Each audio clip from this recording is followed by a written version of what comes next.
கும்பராசி. நான் ஒரு 3 வருஷமா பொண்ணு பார்த்துட்டு இருக்கேன். எந்த வரனும் சரியா அமையல.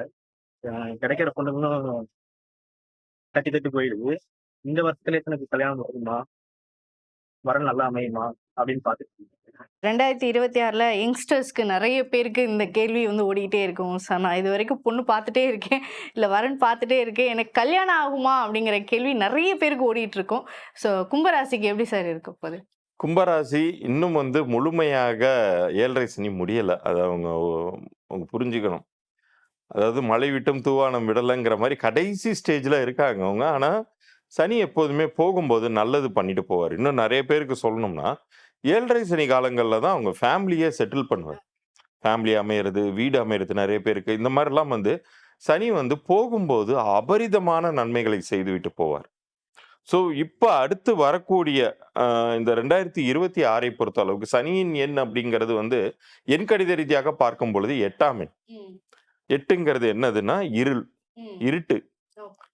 சூரியனுடைய ஆதிக்கத்துல பிறக்கக்கூடிய ஆண்டு என்னது? 2026.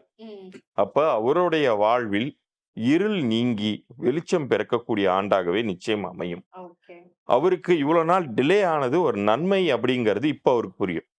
ஏன்னா அமையக்கூடிய வரன் மனதிற்கு பிடித்த ஒரு வரனாக அமையும்.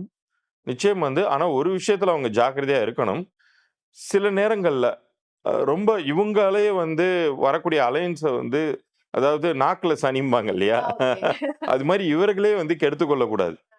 சில விஷயங்கள விட்டு குடுத்து ரொம்ப அது வேணும், இது வேணும் அப்படின்னு சொல்லி எக்ஸ்பெக்டேஷன்ஸ ரொம்ப அதிகம் புகுத்தாம, மணமகள் வீட்டாருக்கும் ஒரு சில கால அவகாசங்கள் குடுத்து இணங்கி போனாங்கன்னா, கண்டிப்பாக இந்த 2026ல் அவர் விரும்பியபடி திருமணம் அமையும். மனமகிழ்ச்சியோட இருக்கக்கூடிய ஆண்டாக இதான். Okay sir. சார் கும்பராசிக்கு திருமணம் நடக்குமா? நடக்காதா? அப்படிங்கிற சில குழப்பத்துல இருப்பாங்க. ஸோ சனிப்பெயர்ச்சிகள் வேற நடந்திருக்கு. ஸோ இவர் 3 வருஷமா பொண்ணு பார்த்துட்டு இருக்கேன். எனக்கு வரன் எதுவும் அமையல அப்படின்னு கேட்டிருக்கிறாரு. 2026ல அதுக்கான வாய்ப்புகள் இருக்கா?